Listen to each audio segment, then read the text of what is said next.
दिल्ली गया ना, दिल्ली तो मेरे उत्थे कुछ अकीदतमंद सी। मैं आख्या यार ये तुहाडी मेहरबानी कि कोई इहो जिहा बनाओ बंदा कि मैं खैबर वेखना चाहना।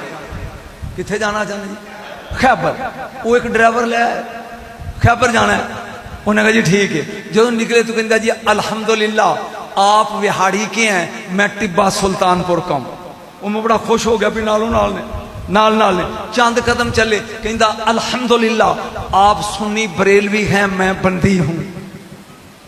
दो बंदी वो मेरी नाल नूह सी। उन्हें क्या अब्बा दी गड्डी च नहीं बहना। मैं क्या पुत्र बहन दे या असी दो बंदी बन जाएंगे ते या ये सुन्नी बन जा। चले जो अली दे घर आ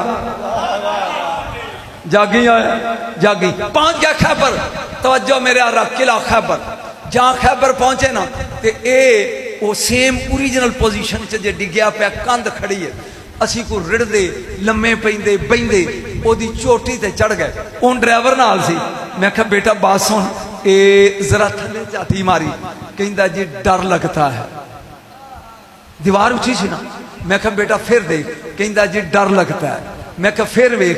कहता जी डर लगता है। मैं कहा बेटा मैं सुनी नहीं ते तू देवबंदी नहीं, मुसलमान दोवें। सोच के दस कि 100 बंदा उत्ते तीर कमान ते वट्टे लैके खड़ा होवे ते थले सिर्फ एक खड़ा होवे, वो फतह कर सकता है? कहता जी नहीं। मैं कहा सोच लै। कहता जी नहीं। मैं कहा सोच लै। कहता जी नहीं। मैं कहा जिन्हें कीता उन्होंने अली आंदे ने।